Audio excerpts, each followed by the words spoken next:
In his farm journal wrote about raising hemp and how much he loved raising hemp, and there's actually a passage in one of his farm journals where he kicks himself for forgetting to separate the male from the female plants. Why do you separate the male from the female plants? Because one part of hemp is for use in clothing and rope and textiles and all the other great stuff, canvas that we can wear and that we use for fuel and for food, and the other part is for medicinal purposes.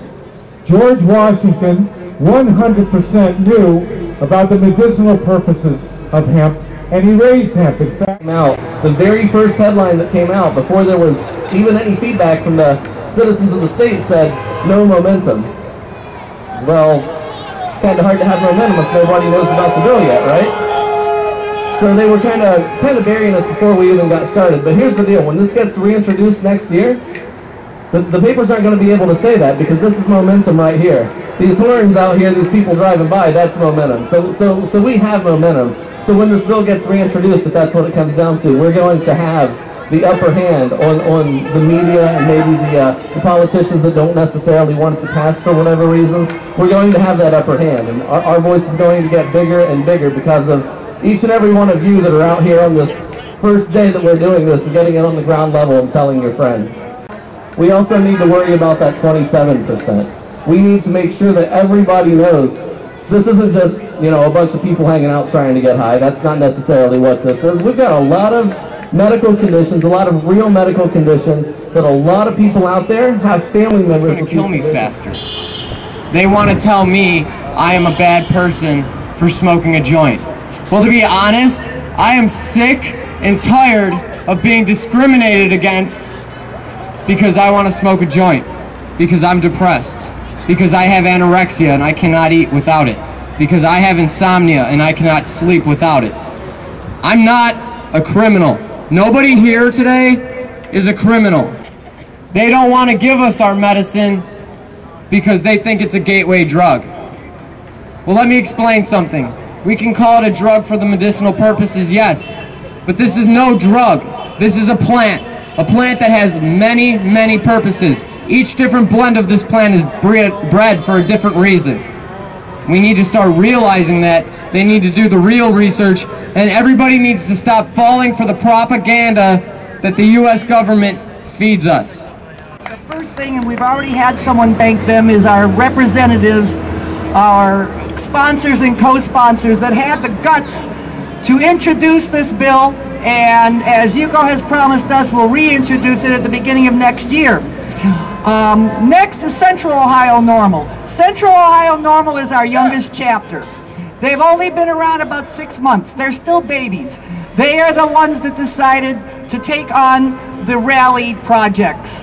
And I really have to say that I am so impressed and so, I don't know, I just want to thank them so much, because it's not an easy undertaking, especially when they've had a lot of comments from people saying, why do it?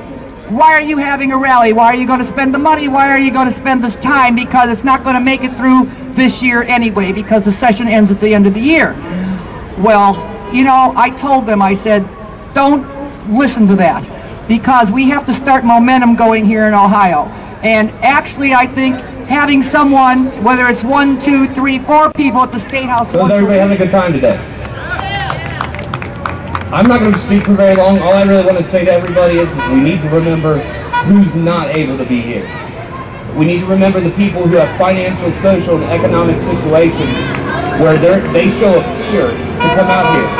The 73% of Central Ohio is not standing here right now, which means that there's still a fear of them being able to come out here and voice their concerns. What we need to do is give them more opportunities to voice those concerns. Just like Alan said, if we bring 5 people out here, that group gets bigger. The bigger that group gets, the more people can feel like they have the opportunity, then they can have the courage to come out here and say something. We need to say something for the patients. There are a lot of people who are not physically capable of coming out here. And we need to be able to say something for them. We need to be able to say something to the State House, as well as the 26% of people that don't agree with it, and inform them. Let them know this is a good idea. Let them know that this is a rights issue, a civil rights issue, a patient's rights issue. This is a health issue. And this is a law enforcement issue because...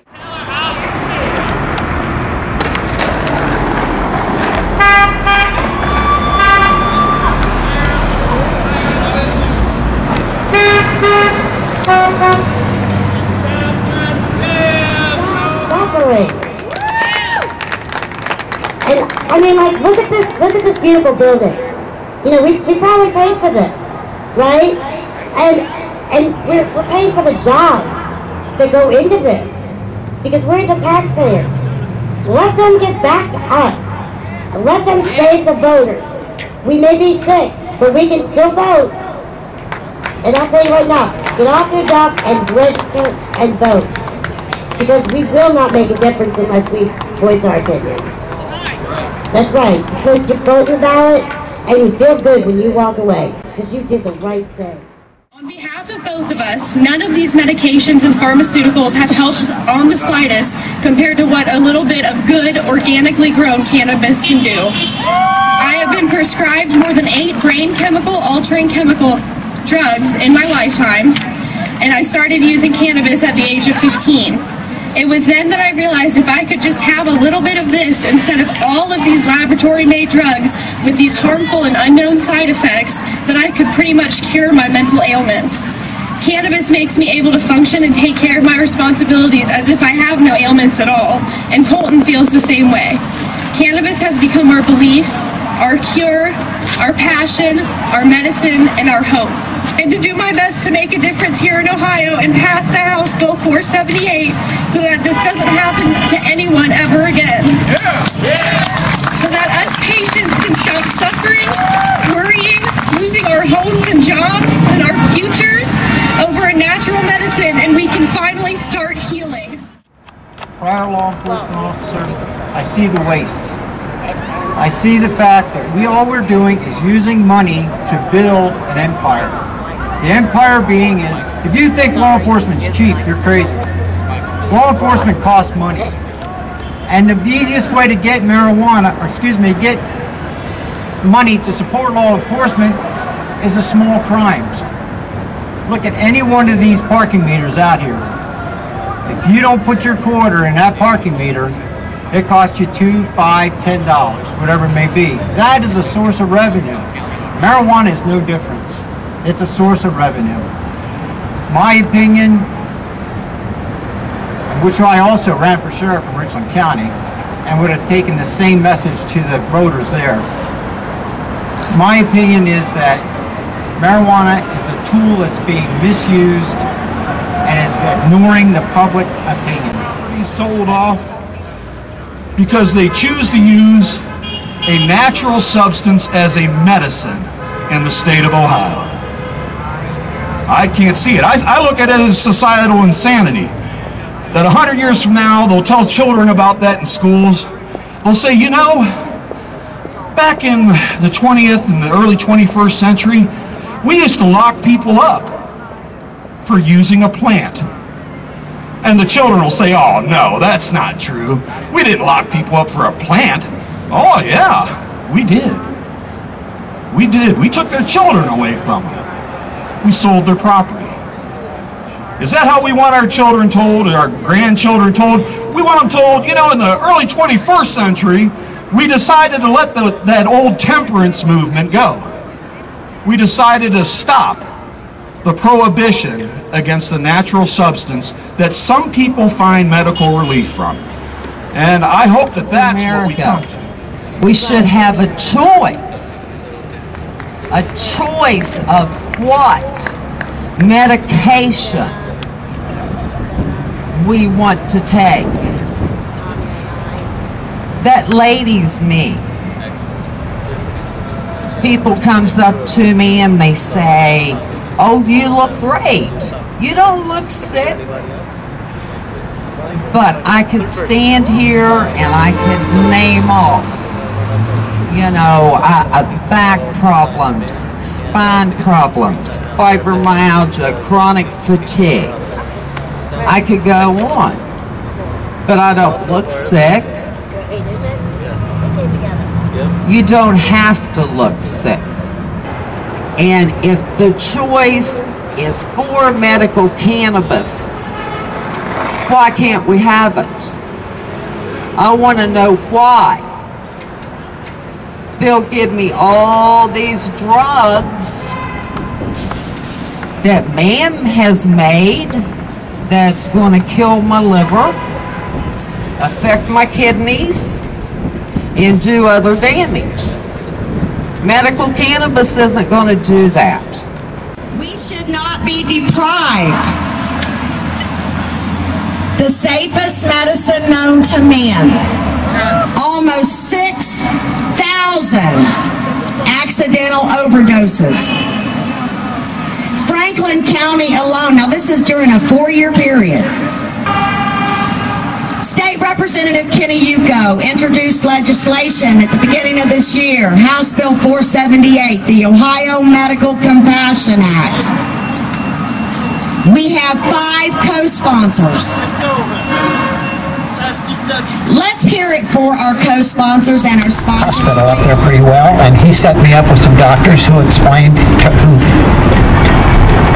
put me down in a classroom and started writing things down on a blackboard, and the first thing they wrote on the blackboard was marijuana, which I heard the name, but I had no idea what it was.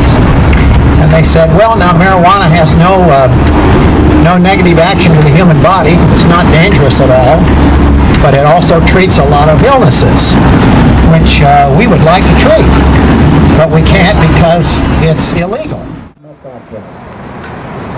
I just want to encourage all of you to contact your legislators. Use the green sheet with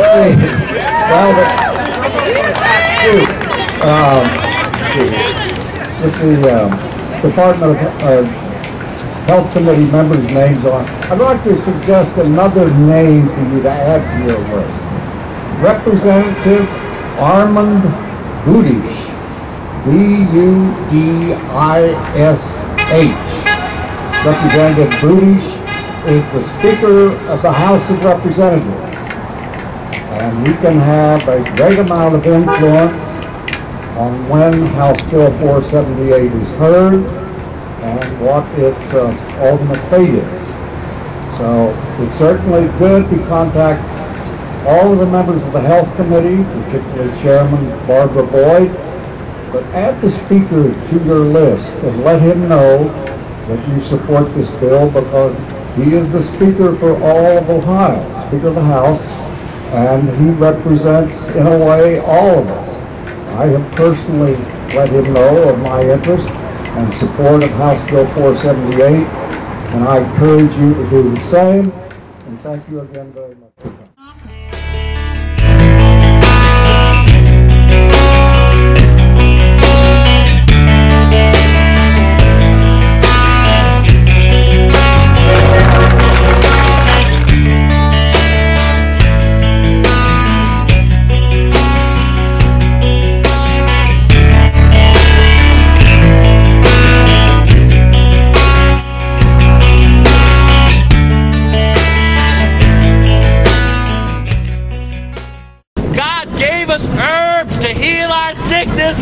And to cure us of our diseases. We need medical marijuana in Ohio.